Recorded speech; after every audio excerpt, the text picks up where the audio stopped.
સારી જીવના પાવ મરણો ટારવા કરુણા કરી સરિતા વહાવી શુદાતણી પ્રભુ વીરતે સંજીવની શોષાતી દેખી શરિતને કરુણાભિના હૃદયે કરી મુનિકુંદ સંજીવની સમય પ્રાવત તણે ભાજન ભરી કુંદ કુંદ રચ્યું શાસ્ત્ર સાતિયા અમૃતે પુર્યા ગ્રંથાદિરાજ તારામાં ભાવો બ્રહ્માંડના ભર્યા અહો વાણી તારી પ્રશમ રસભા વે નિતરતી મુમુક્ષુને પાતી અમૃત રસ અંજલિ ભરી ભરી અનાદિની મૂર્છા વિષતણી ત્વરાથી ઉતરતી વિભાવેતી તંબી સ્વરૂપ વણી દોડે પરિણતિ તું છે નિશ્ચય ગ્રાંત ભંગ સગરા વ્યવહારના વેદવા તું પ્રજ્ઞા છીણી જ્ઞાનને ઉદયની સંદેશો છેદવા સાથી સાધકનો તુમાનું જગનો સંદેશ મહાવીરનો વિષામો ભવ ક્લાંતના હૃદયનો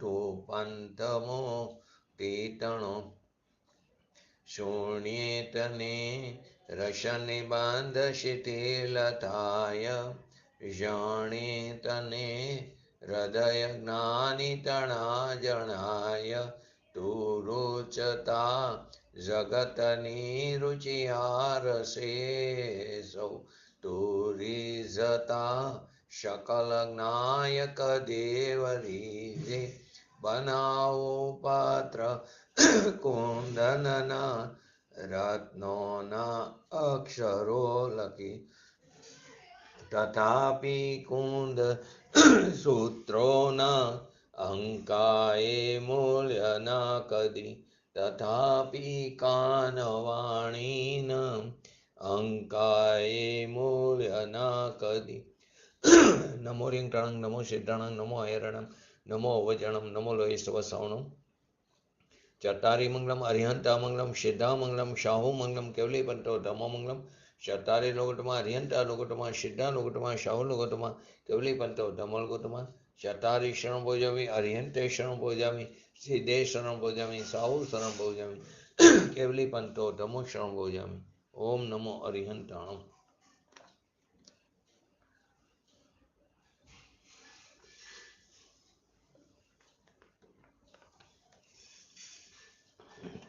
સમયસા ગ્રંથાધિરાજ આ ગ્રંથાધિરાજ શાસ્ત્રની કર્તા કર્મ અધિકારની 76 થી 79 ગાથા પૂજ્ય ગુરુદેવશ્રીના પ્રવચનના આધાર સમજી રહ્યા છીએ. સંક્ષેપમાં તો આખી ગાથા ચારે જોઈ હતી. તો પહેલા 79 નંબરની ગાથા, છેલ્લી ગાથા, એનું હરિગીત લેજો.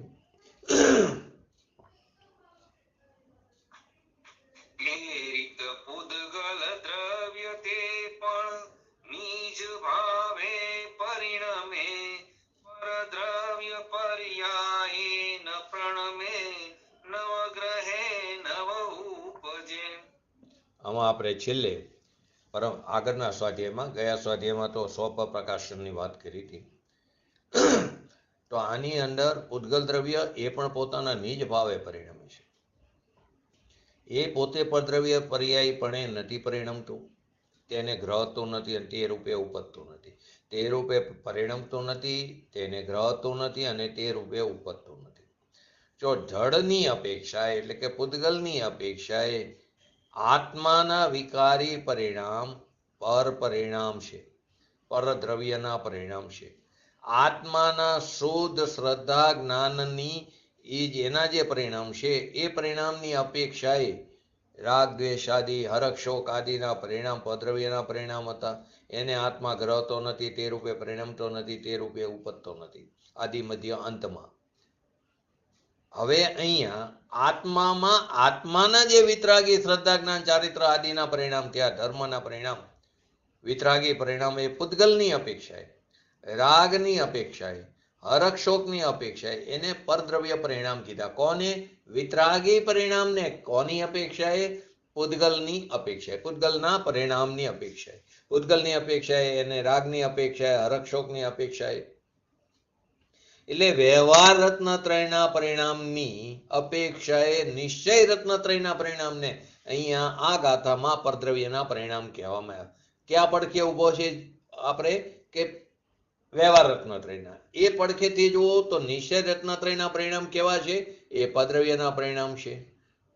તો કે દરેક દ્રવ્ય સ્વતંત્ર છે અને દરેક દ્રવ્ય પરિણીતિ પોતાનામાં કરે છે. જો દરેક એક્ઝામ્પલમાં જો તો દરેક દ્રવ્ય પોતાની પરિણીતિનો કરતા પોતે છે. દરજી કપડા સીવે, સોની ઘરેણા ઘડે, કુંભાર ઘડો બનાવે, કડીઓ મકાન બનાવે છે, બધા વ્યવહારના કથન. પરંતુ એ કરતા કોણ છે? એ પૂતગલ દ્રવ્ય છે. કુંભાર એ કરતા નથી, એ પણ તમે સમજો. એ જે ઘડો બને છે એનો કરતા વાસ્તવિકમાં નિશ્ચયથી તો માટી છે. પરંતુ અહીંયા અત્યારે એ પૂતગલનો કરતા પૂતગલ છે. તો દરેક દ્રવ્યની પરિણીતિ પોતામાં કરે છે. દરેક દ્રવ્ય કેવા છે? ભિન્ન ભિન્ન છે. દ્રવ્ય અનંત છે તો અનંતપણે જોવાથી દ્રવ્ય અનંત છે તો એની પરિણીતિ એનામાં, દરેક દ્રવ્યની. અજીવ પરમાણુ એ પણ અનંત છે કે નહીં? પૂતગલ પરમાણુ અનંત અનંત છે કે નહીં? તો જેને અનંત અજીવની શ્રદ્ધા થઈ, અનંતની શ્રદ્ધા જેને થઈ કે અનંત અજીવ છે, તો પ્રત્યક્ષ એની જોવામાં શું રહ્યું? તો કે અનંત અનંતપણે રહીને પરિણમી રહ્યા છે. અનંત અનંત રહીને અનંત પરિણમન કરે છે.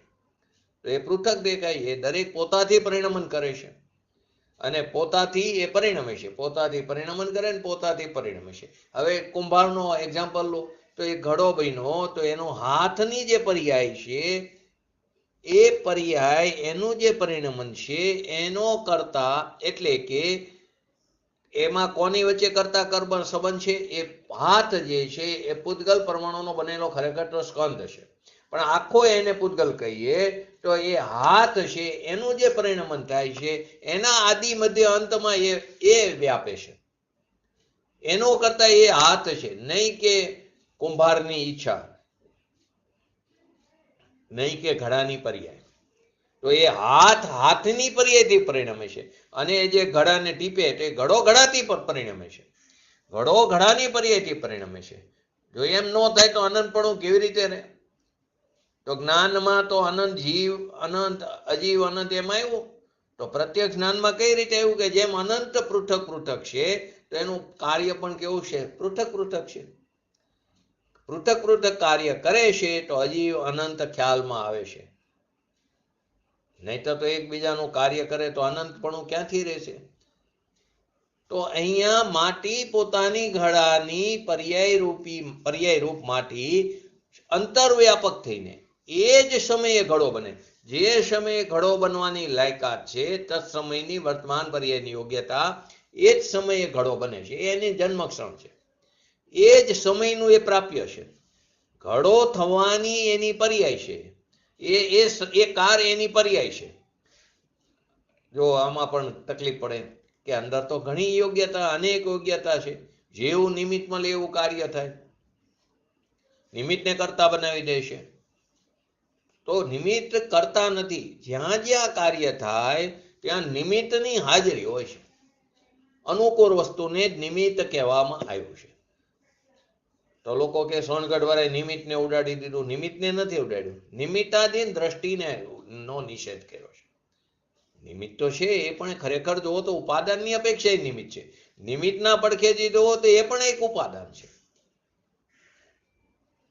તો કે જેવું નિમિત્ત મળે એવું કાર્ય થાય એમ કે, તો કે એવું નથી વસ્તુ. કે યોગ્યતા અનેક છે તો જેવું નિમિત્ત મળે એમ ઉત્પન્ન થાય છે. તો કે ખરેખર તો વસ્તુ સ્વરૂપને સમજ્યો જ નથી. પર્યાયમાં યોગ્યતા અનંત છે. પર્યાયમાં યોગ્યતા અનંત. કેમ કે અનાદિ અનંતકાળ પર્યાય તો પરિણમી રહી છે, તો એનામાં યોગ્યતા અનંત છે. તો પર્યાયમાં તો એક સમયની જે પર્યાય થવાની છે એટલી જ યોગ્યતા છે. ખરેખર જે સમયે જે પર્યાય થવાની હોય એટલી જ એની અંદર યોગ્યતા છે. બીજા સમયે બીજી પર્યાયની યોગ્યતા છે. અનંતી પર્યાય ખરી, અનંતી યોગ્યતા ખરી અનંતી પર્યાયની, પણ અનંતી પર્યાયની એક સમયે જે પર્યાય ઉત્પન્ન થવાની છે એ પર્યાય જે થવાની છે એટલી જ યોગ્યતા છે. એ એની જન્મક્ષણ કીધું.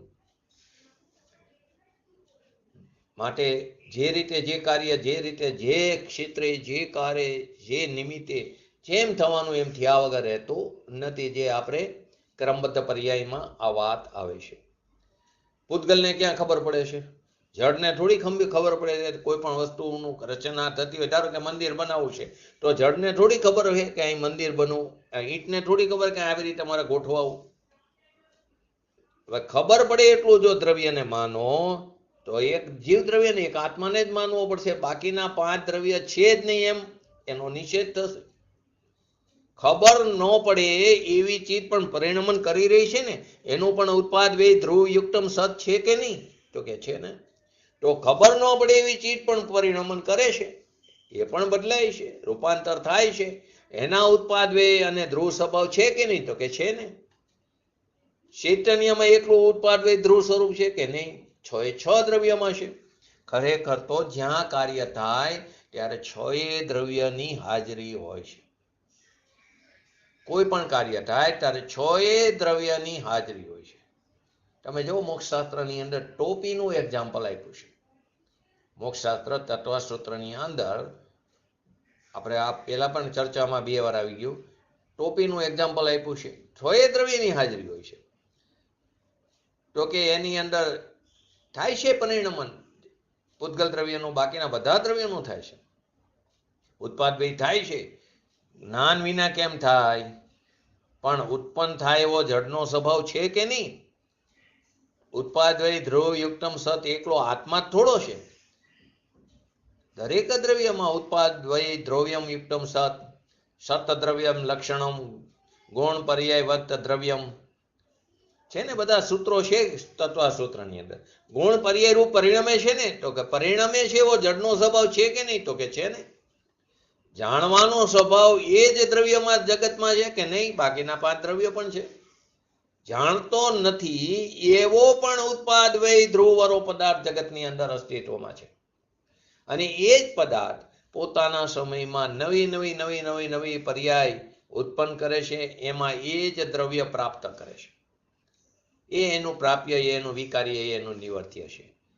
એટલે કે એ દ્રવ્ય જે ઉત્પાદને ગ્રહણ કરે છે.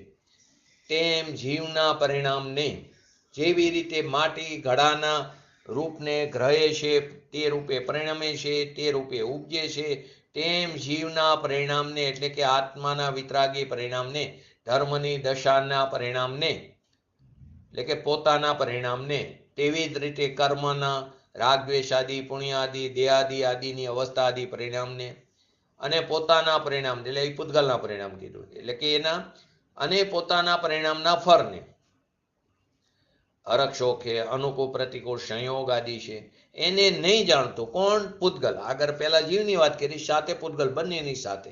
તો નહીં જાણતું એવું કોણ? પૂતગલ. નથી જાણતું પણ ઉત્પાદ વ્યય છે કે નહીં? તો કે હા છે ને એનો ઉત્પાદ વ્યય. તો એ નહીં જાણતું એવું પૂતગલ દ્રવ્ય પોતે પદ્રવ્યના પરિણામમાં અંતર વ્યાપક થઈને આદિ મધ્ય અંતમાં તે રૂપે પરિણમતું નથી, તેને ગ્રહતું નથી અને તે રૂપે ઉપજતું નથી. હવે અહીં પદ્રવ્ય કોને લીધું? તો આ પૂતગલની અપેક્ષાએ જીવના પરિણામ, જેને પોતાના પરિણામ કીધા, વિતરાગી. અહીં અત્યારે વિતરાગી આગળ આવશે પછી ગાથામાં વિકારી પરિણામની વાત. અહીં અત્યારે અવિકારી પરિણામની વાત છે.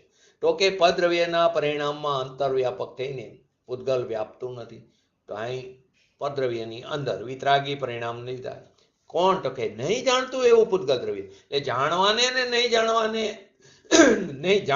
નહીં જાણવા સાથે કોઈ સંબંધ નથી.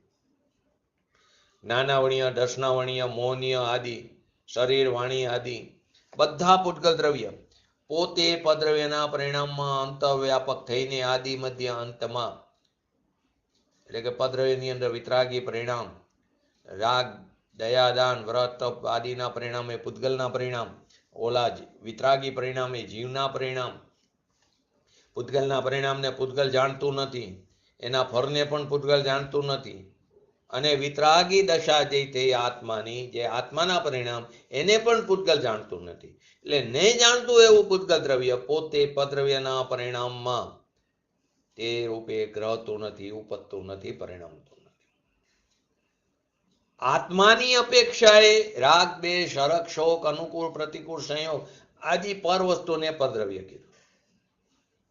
ને અહીંયા રાગ, દ્વેષ, દયા, દાન, વ્રત, તપ, હરખ, શોક કર્મના ઉદયની અપેક્ષાએ આત્માની વિતરાગી દશાને પદ્રવ્ય કીધું.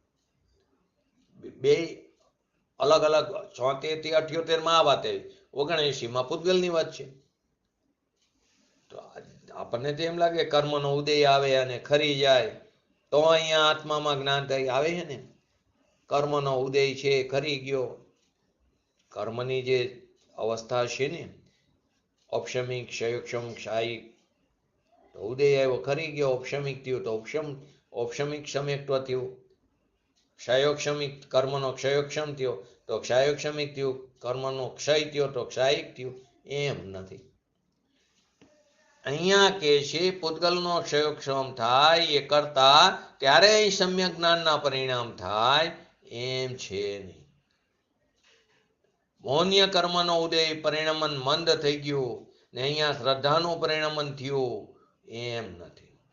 બોલવામાં તેમ આવે દર્શન મૌન્યનો અભાવ થાય ત્યારે સમ્યક્ત્વની પ્રાપ્તિ થાય તો શ્રદ્ધાનું પરિણમન થયું એમ નથી. ખરેખર ભલે એના પરિણામને ન જાણે, વિતરાગી પરિણામને ન જાણે, હરખ, શોક, અનુકૂળ, પ્રતિકૂળ સંયોગને ન જાણે, પ્રતિકૂળતા એવી, નિરોગતા એવી, શરીરમાં રોગતા એવી, એને ભલે ન જાણે, પણ એ પૂતગલ આત્માનું પરિણામ જે ધર્મની દશા, એટલે કે એ પૂતગલ આત્માનું પરિણામ તે કાર્ય અને પૂતગલ પરિણામ એનો કરનાર એટલે કે એનો કર્તા એમ નથી.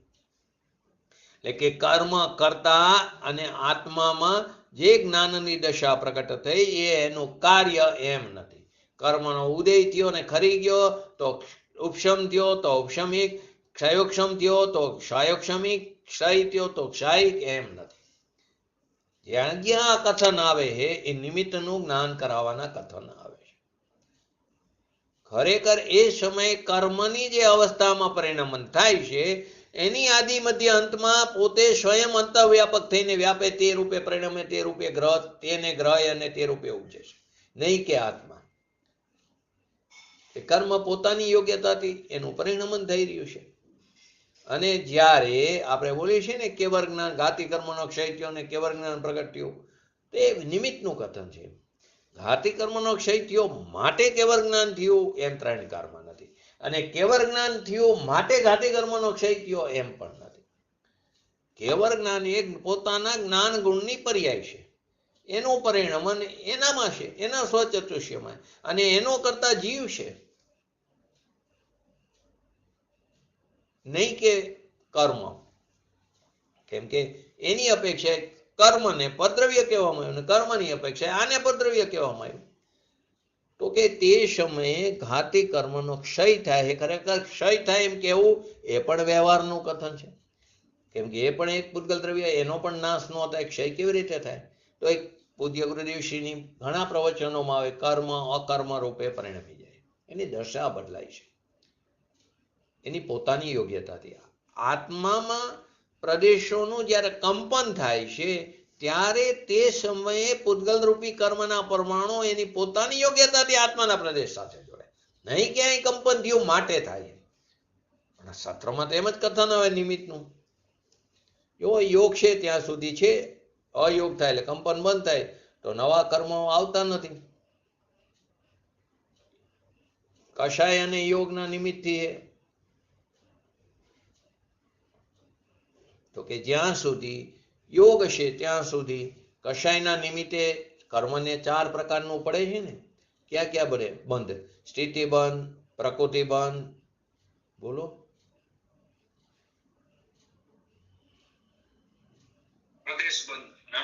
પ્રદેશ બંધ, પ્રકૃતિબંધ, સ્થિતિબંધ અને અનુભાગબંધ.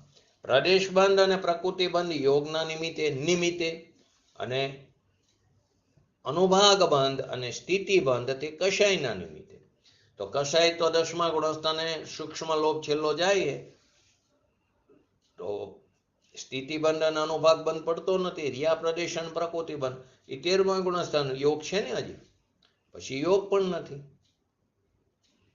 અને એ નિમિત્તની ભાષા છે. ખરેખર તો આત્માના પ્રદેશનું કંપન એ એનું કાર્ય છે, અને કર્મનું આવું એની યોગ્યતાથી આવે છે.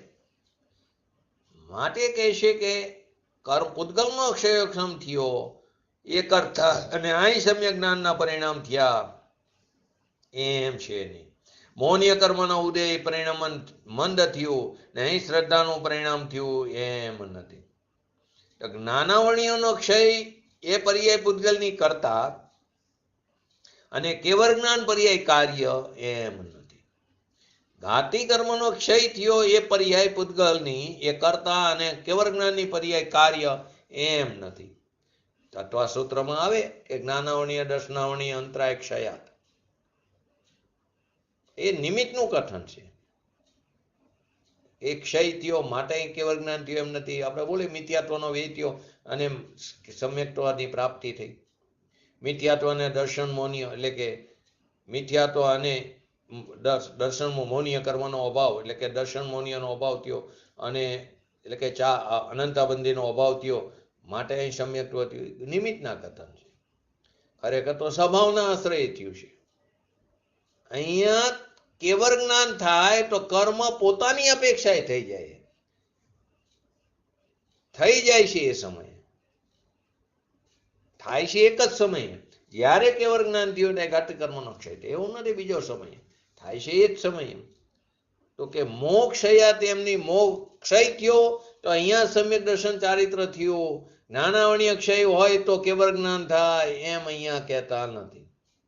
પોતાની પર્યાયમાં ક્ષયોક્ષમ થયો તો એની પર્યાયમાં પોતાને કારણે થાય. પોતાની પર્યાયમાં જ્ઞાનનો ક્ષયોક્ષમ થયો તો એની પર્યાયમાં પોતાને કારણે કર્મનો ક્ષયોક્ષમ થયો. પોતાની પર્યાયમાં ક્ષયિકપણું પ્રગટ થયું તો એની પર્યાયમાં પોતાને કારણે ક્ષય થયો.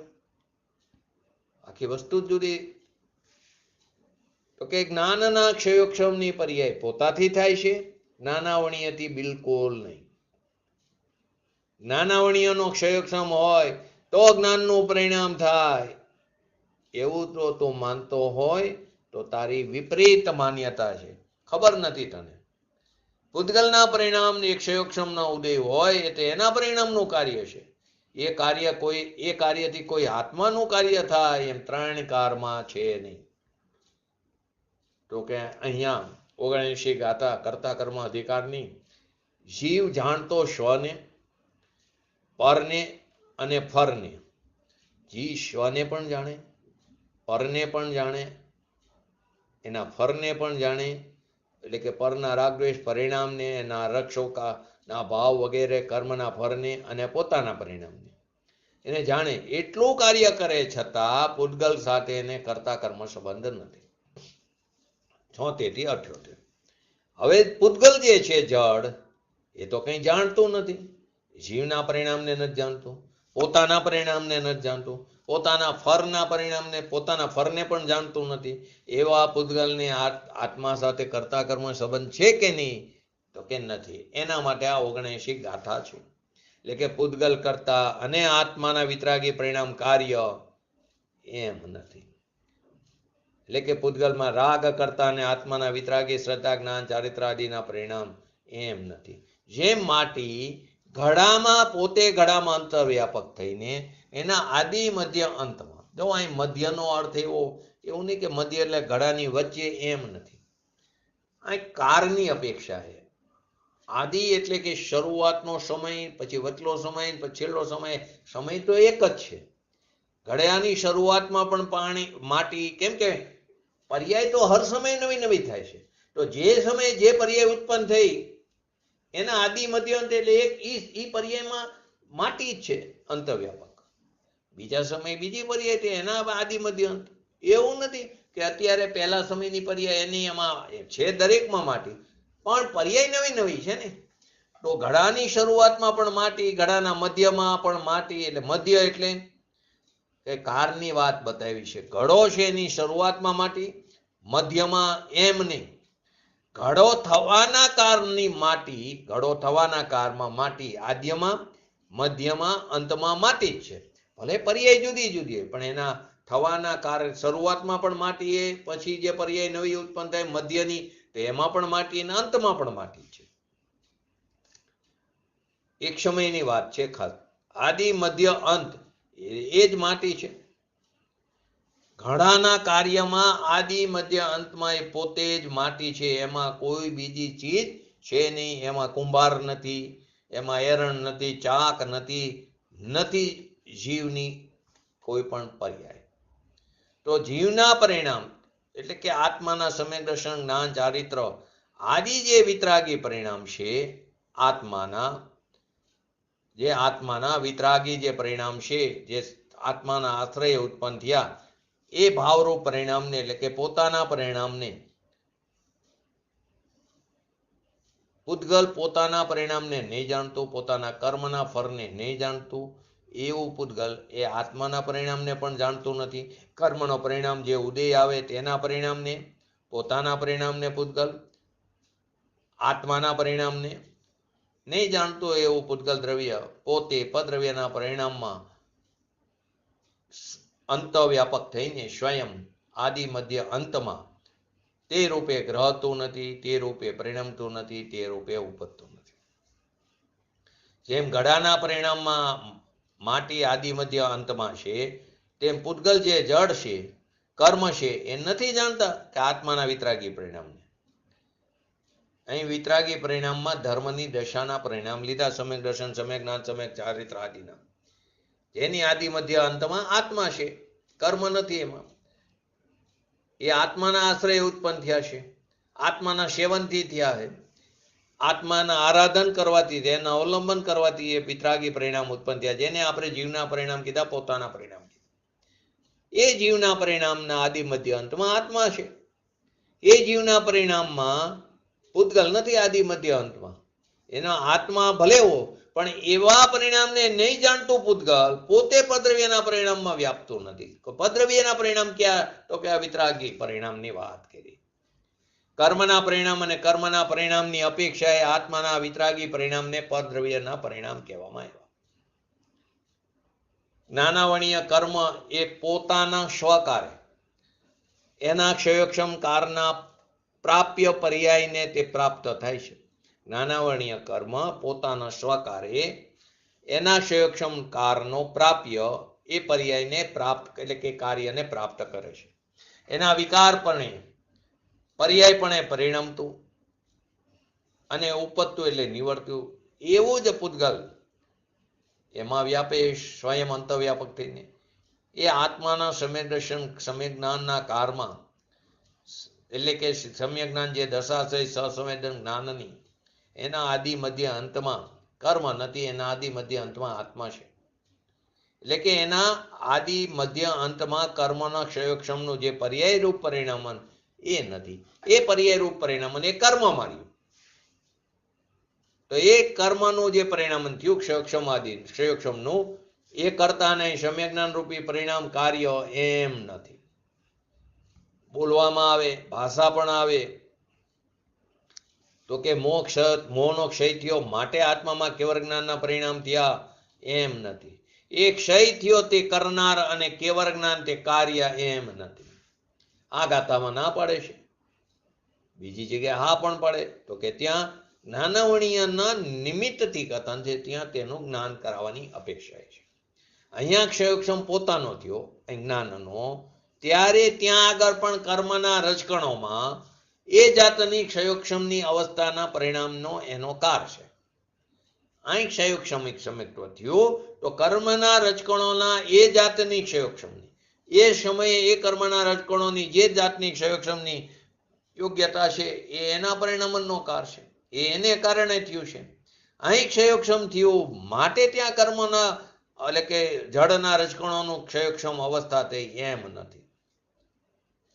ક્ષયોક્ષમ છે ને, તો કે છે ક્ષયોક્ષમ, પણ બંનેનું પોતપોતાના કારણે છે. અનેક જાતના રજકણની પર્યાયમાં એવી યોગ્યતા પડી છે કે નહીં? તો કે આ પડી છે. કર્મમાં ઉદય, ક્ષયોક્ષમિક અને ક્ષાયિક એમ 4 પર્યાય છે.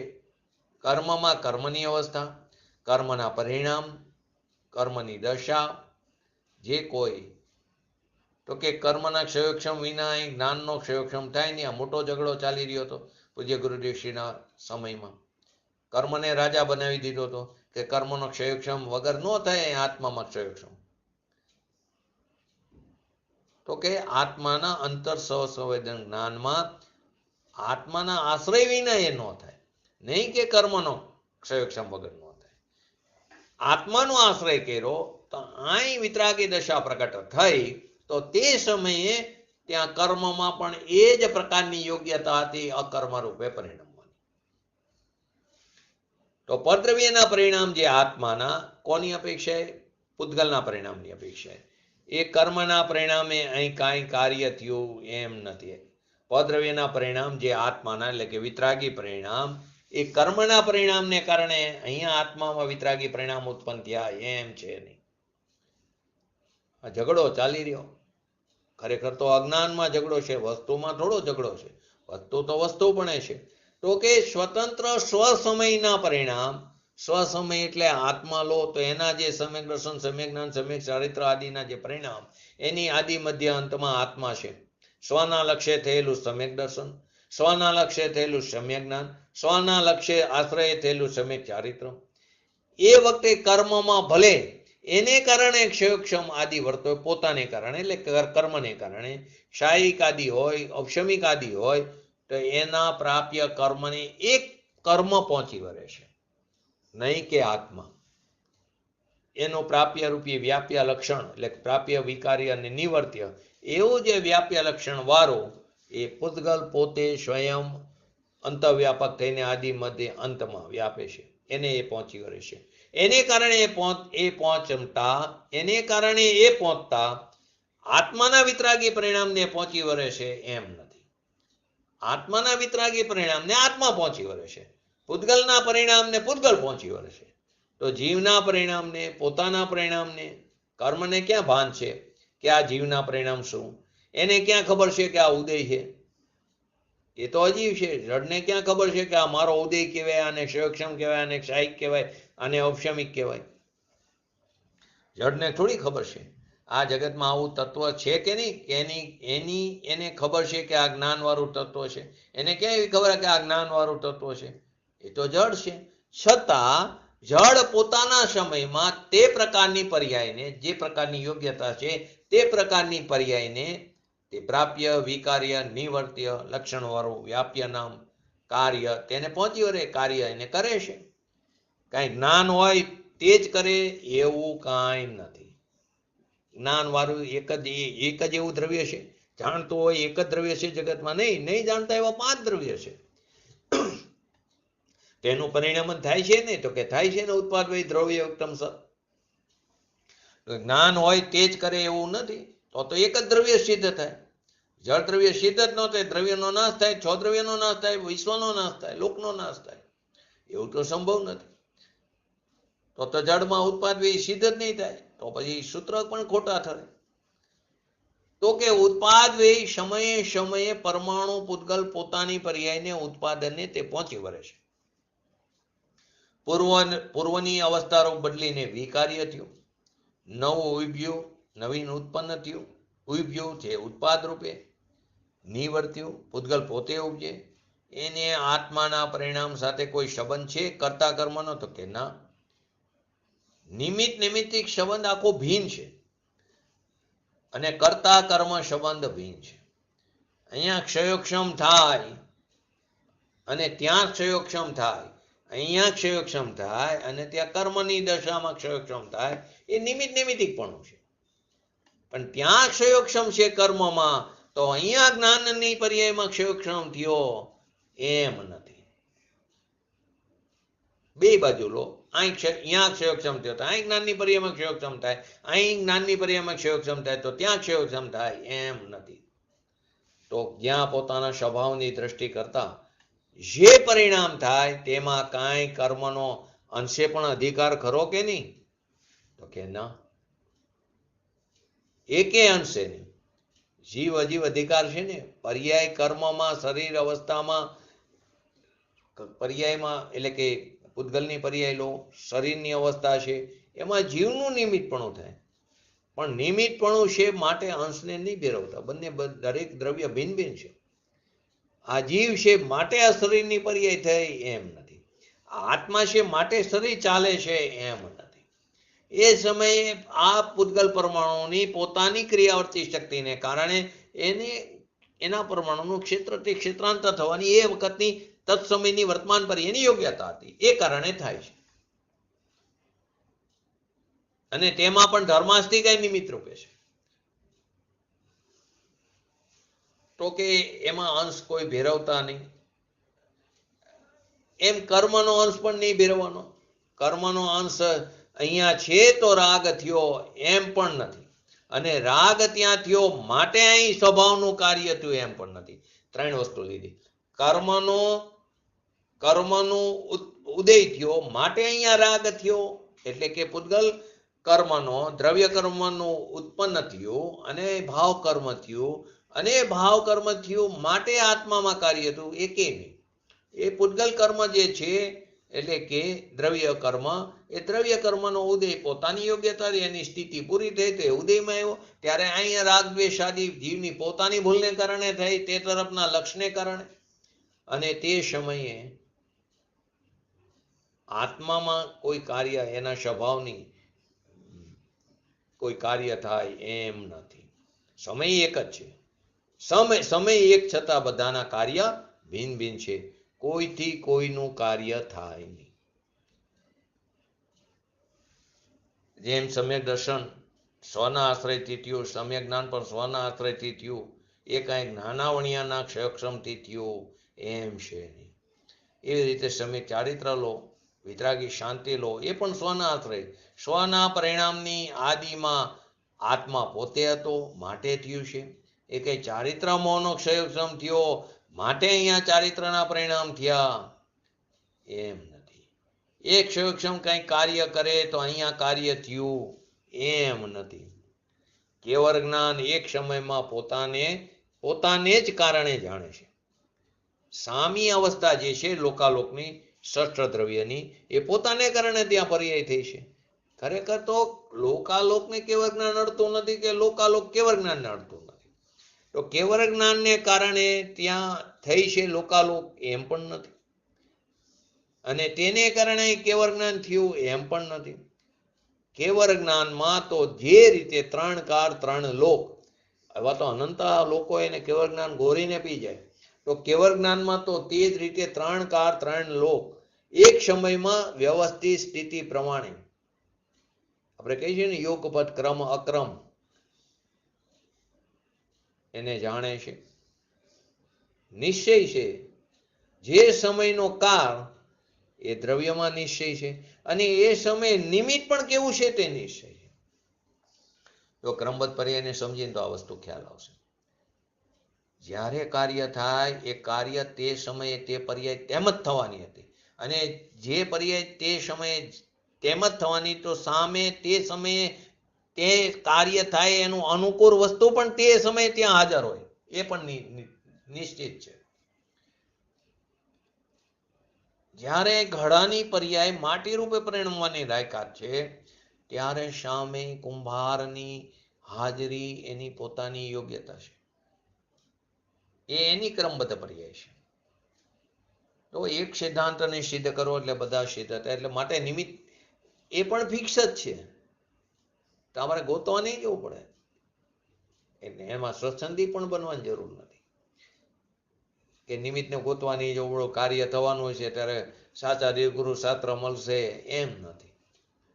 પોતાની અંદરથી ઉમરકો આવે તો એને મહિલા વગરની, કેમ કે એની પર્યાય કેવળ જ્ઞાનમાં જણાણી છે કે આની આ સમયે આ પર્યાયની ઉત્પત્તિ થવાની, ત્યારે સામે પણ તે નિમિત્ત તે પ્રકારનું મળવાનું, એ મહિલા વગરની ગોતવા નહીં જવું પડે. એટલે નિમિત્ત પણ કેવું છે તે નિશ્ચય છે, એ પણ નિશ્ચિત છે. એક સમયમાં ત્રણ કારનો આખો પિંડ લો, એક સમયમાં એક સાથે જણે, એવું નથી ક્રમ પડતો હોય તો જ્ઞાનમાં ખંડ ખંડ થઈ જાય, એક સાથે જણાઈ જાય છે. એને કાંઈ પછી જાણવું રહેતું નથી. તો કે કંઈ જાણવું નથી રહેતું હોય, ખરેખર એનો તો ઉપયોગ જ ત્યાં નથી.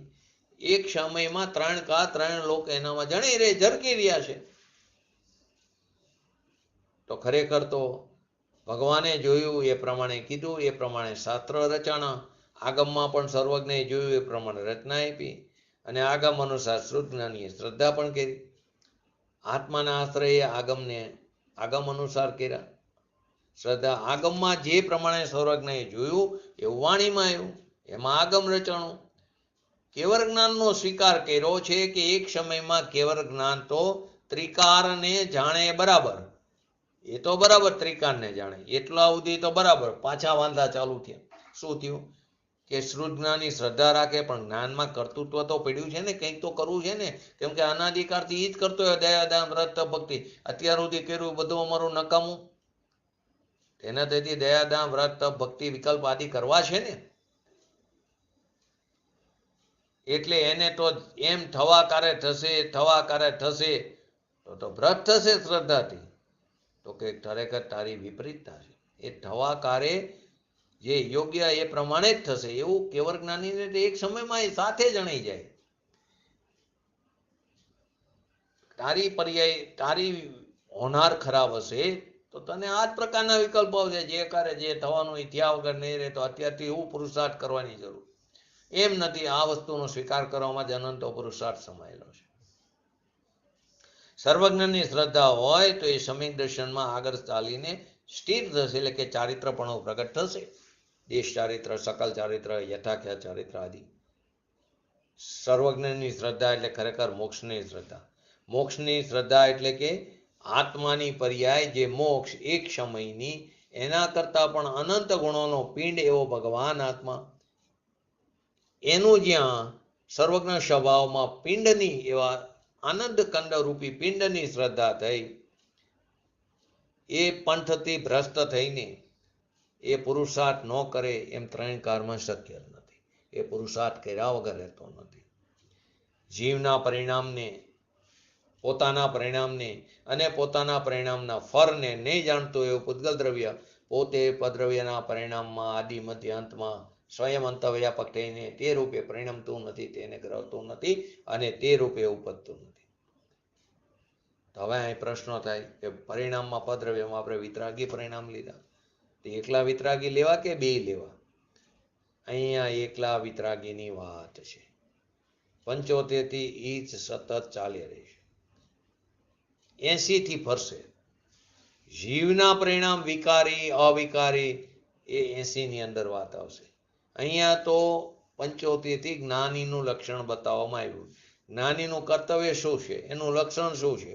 તો કહે છે કે જ્ઞાની પોતે પોતાના શુદ્ધ સ્વભાવમાં પરિણમે છે. એટલે કે રાગદ્વેષાદી રસ્તામાં આવે એનો જ્ઞાની જ્ઞાતા છે. રાગદ્વેષાદીનું કર્તવ્ય સ્વીકારતો નથી અને તેનો કરતા પણ થતો નથી. 75 થી આ વાત ચાલુ કરી છે. જેમ માટી ઘડામાં વ્યાપક છે એમ કર્મ જ રાગમાં વ્યાપક છે આત્માની. અહીંયા તરીય અધિકાર ચાલે છે.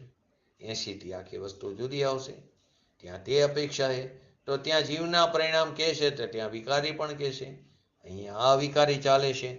એટલે કે ભગવાન આત્મા જીવના જ પરિણામ એને કહી. કોણ વિતરાગી પરિણામ? પુણ્ય પાપ જેટલા થાય એટલે કે એ બધાને વિકારી પરિણામ કીધા. ઓલા અવિકારી પરિણામ, વિતરાગી પરિણામ, એને જ અહીંયા જીવના પરિણામ કીધા. તો એક સમયમાં બે ભાગ લીધા. એમાં શુદ્ધતાના પરિણામ તે જીવના લીધા અને અશુદ્ધતાના પરિણામ તે પૂતગલના. એક પર્યાયના બે ભાગ કર્યા. એક આત્મા પોતાના આશ્રય આનંદને પ્રગટ કરે એટલા પરિણામ આત્માના. એ વખતે જેટલા દુઃખના પરિણામ થાય તે પરિણામ પૂતગલના. આશ્રવથી ભેદ કરવો છે ને, આશ્રવથી ભેદ થયો ને, એ ભેદ થયો તો આત્મા અને આશ્રવ એકપણે કેવી રીતે રહી શકે? એકપણે કેમ પરિણમે? એક પર્યાયમાંથી બે વ્યાપ્ત થયા. એક આત્મા વ્યાપ્ત શુદ્ધમાં અને અશુદ્ધમાં પૂતગલ વ્યાપ્ત, કર્મ વ્યાપ્ત. તો ચૈતન્ય સ્વરૂપ જ્યાં નિમિત્ત અને રાગના લક્ષથી છૂટીને પોતાના લક્ષે જ્યાં પર્યાયમાં પરિણમન થયું ત્યારે તો રાગ અને પરથી જુદો થયો, ભેદ થયો, તે ચીજ જુદી રહી તો એ રૂપે કેવી રીતે પરિણમે? જુદી રૂપે પરિણમે તો જુદો થાય ક્યાંથી, થયો ક્યાંથી? તો તીવ્ર ભેદ જ્ઞાન કોને? તો કે ભગવાન આત્મા જે અંતર્મુખના લક્ષ વિનાનો હતો, બહિર્લક્ષ અંતર સ્વભાવની બહિર્લક્ષથી જેટલા વિકલ્પો થયા, સારા હોય કે અનુકૂળ હોય કે પ્રતિકૂળ, આદિ જે વિકલ્પો, એના સંયોગો, એના લક્ષવાળો, એના ધ્યેયવાળો, એની શ્રદ્ધાવાળો હતો, ત્યાં સુધી તો એને વિકારી પરિણામનું કાર્ય, એને વિકારી પરિણામ એનું કાર્ય કીધું, અને એને એનો કરતા એમ અજ્ઞાનમાં કહેવામાં આવ્યો, અને અજ્ઞાનમાં એ સ્વીકારતો હતો. પણ જ્યાં અંતર્મુખ ભેદ થયો, તીવ્ર ભેદ જ્ઞાન, તો એ અંતર્મુખ અંતરાત્મા થયો. અંતર્મુખ દ્રષ્ટિ કરીને અંતરાત્મા થયો. તો અંતરાત્મામાં બહિર્આત્માના વિકલ્પને પોતાનો માનતો હતો, એ દ્રષ્ટિ ફરી ગઈ, એ દ્રષ્ટિ ચાલી ગઈ. તો એ રૂપે પરિણમે છે એમ અહીંયા એક સમયમાં પણ કહેવામાં આવતું નથી. શુદ્ધ પરિણમન તે એનું ને અશુદ્ધ પરિણમન પૂતગલનું. એ પદ્રવ્યના પરિણામ પૂતગલની અપેક્ષાએ જીવના પરિણામ, શુદ્ધ જીવના, અને પૂતગલ પરિણામ એટલે રાગ, ઉદય, જ્ઞાનાવણી, એ બધા પૂતગલના પરિણામ. અને પદ્રવ્યના પરિણામમાં પૂતગલ એટલે કે વિતરાગી પરિણામમાં પૂતગલ પોતે સ્વયં અંતવ્યાપક થઈને આદિ મધ્ય અંતમાં, એટલે કે વિતરાગી શ્રદ્ધામાં કર્મનો, ઉદયનો, મંદતાનો કે ક્ષયોક્ષમનો, ક્ષાયિકનો એની આદિમાં છે. તો આ કાર્ય થયું એમ નથી.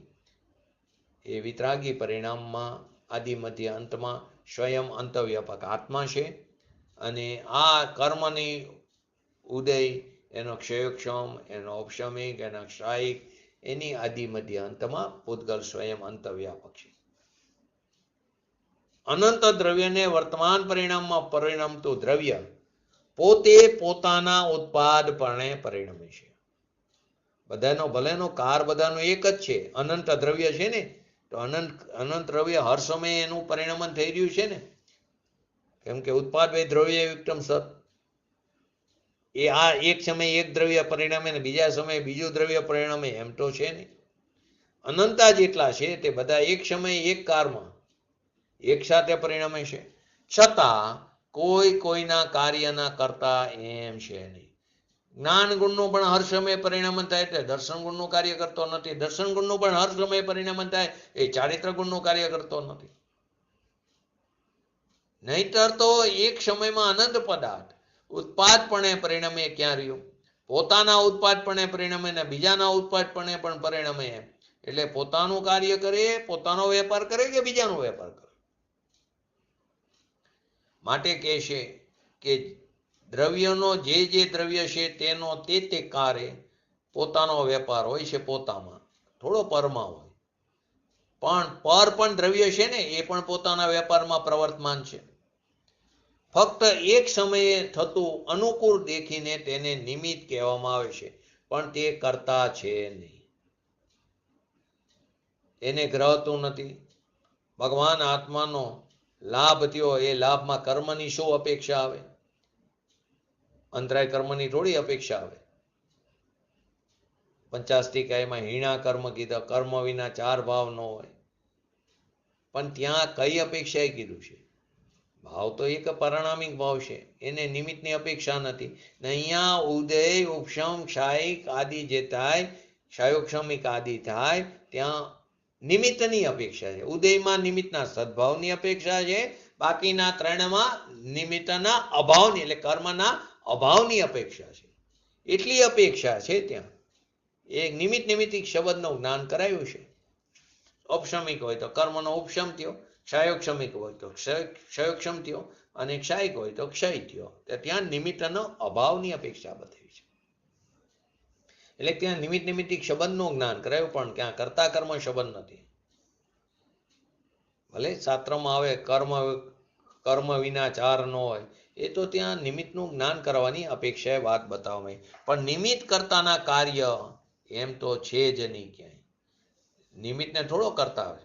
નિમિત્ત નામની ખરેખર કોઈ વસ્તુ જ નથી. નિમિત્તને કરતા એ વ્યવહાર કરતાનો આરોપ આવે, પણ વ્યવહાર કર્તાનો અર્થ શું? ખરેખર કર્તા છે જ નહીં, ઉપચારથી કહેવામાં આવ્યું છે. તો પદ્રવ્યના પરિણામમાં પૂતગલ પોતે જ્ઞાનાવણીય, દર્શનાવણીય, મૌનીય, અંતરાય આદિ 8 કર્મ લો, એની આદિ મધ્ય અંતમાં અંતવ્યાપક થઈને વ્યાપીને પોતાના પરિણામમાં તે એની અંદર વ્યાપે છે. એ એનું પ્રાપ્ય વિકારી અને નિવર્ત્ય થયું, પણ એની અપેક્ષાએ પદ્રવ્યના પરિણામમાં તે વ્યાપતું નથી. આત્મા સિદ્ધ પર્યાયને પ્રાપ્ત થાય, પ્રતિજીવી ગુણની નિર્મલ પર્યાયને પ્રાપ્ત થાય, તે સમયે અઘાતી કર્મનો નાશ થાય, એટલે કે ક્ષય થાય. તો એ અઘાતી કર્મનો નાશ થયો માટે અહીંયા પ્રતિજીવી ગુણની નિર્મલ પર્યાય પરિણમી એમ નથી. માટે અઘાતી કર્મનો નાશ, જે અઘાતી કર્મનો નાશ તે કરતા અને નિમિત્ત પર્યાય સિદ્ધની થઈ એ કાર્ય એમ છે નહીં.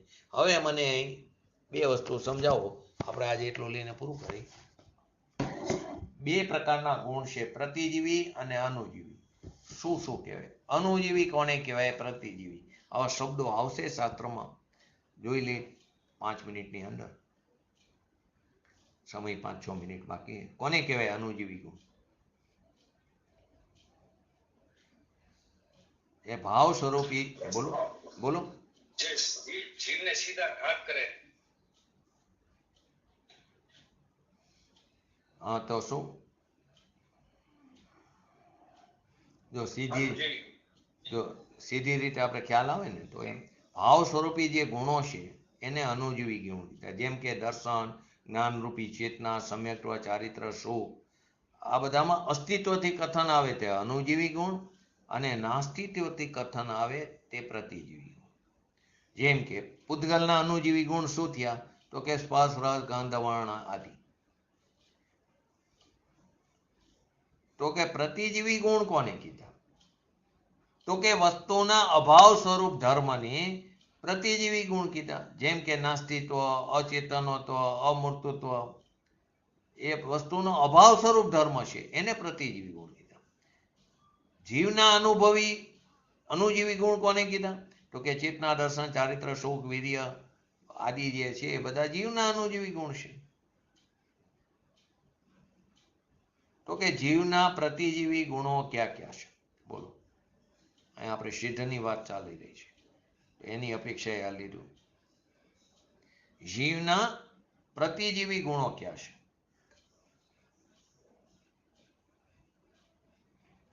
બોલીશ એટલે ખ્યાલ આવશે. અવ્યાબાદ હું બોલું છું વારંવાર, તો એની અંદર શું છે? કોનો અભાવ છે? વેદનીય કર્મનો અભાવ છે.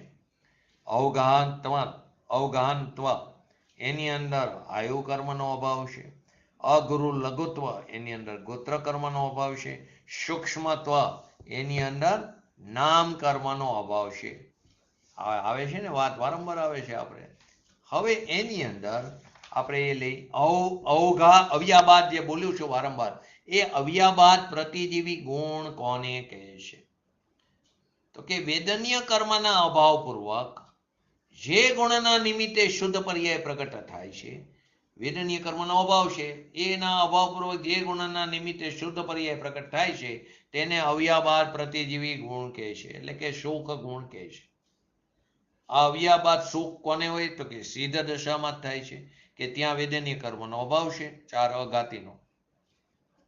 બીજું અવગાહન પ્રતિજીવી ગુણ કોને કહે છે?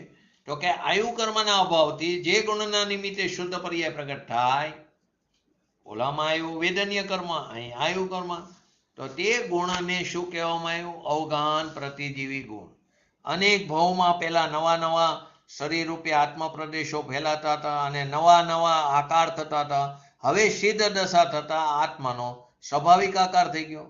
અર્થાત 4 ગતિમાં અનેક આકાર તો થતા હતા, પણ એ છૂટી જ ગયા, અને આ સિદ્ધ દશા હવે આત્માનો સ્વાભાવિક આકાર થયો.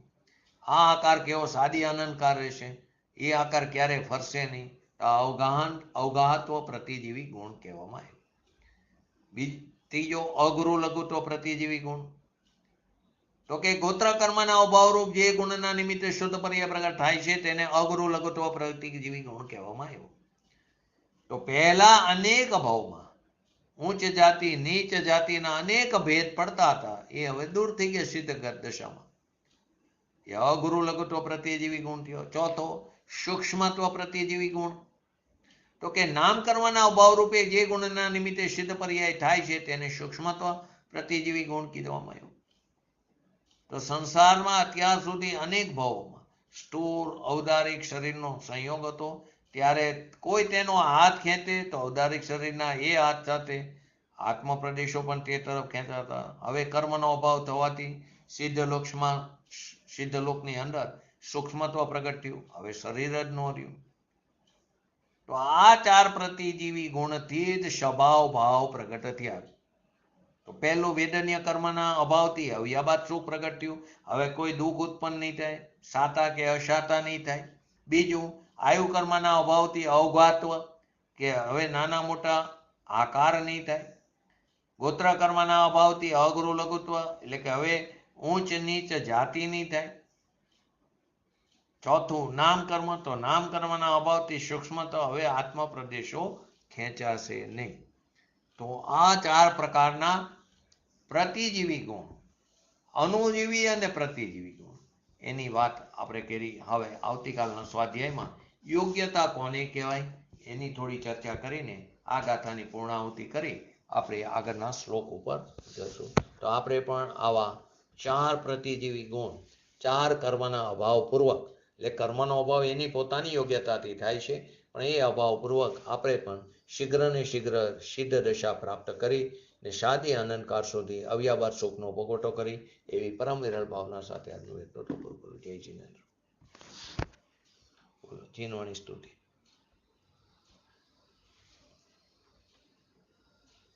साधुवाद नय षट द्रव्य गुण पर्याय और प्रमाण का जड़ कर्म चेतन बंध कारो कर्म के अवसान का कह कर स्वरूप यथार्थ जग का जो किया उपकार है उसके लिए जिन वाणी मात को वंदना शत बार है, वंदना शत बार है. नमो रिंगणं नमो सिद्धणं नमो हरणं नमो वजणं नमो लोय सवसावणं चतारी मंगलम अरिहंता मंगलम सिद्धा मंगलम शाहु मंगलम केवली पंतो धमो मंगलम चतारी लोकटमा अरिहंता लोकटमा सिद्धा लोकटमा शाहु लोकटमा केवली पंतो धमो लोकटमा चतारी शरण भोजामि अरिहंते शरण भोजामि सिद्धे शरण भोजामि शाहु शरण भोजामि केवली पंतो धमो शरण भोजामि. बोलिए श्री पंच परमेष्ठी भगवंतोनो जय हो. बोलिए श्री जिनवाणी महातनो जय हो. बोलिए श्री परम जब्रह्मोपकारी श्री सद्गुरु देवनो जय हो. बोलिए श्री प्रसमूर्ति भगवती मातनो जय हो.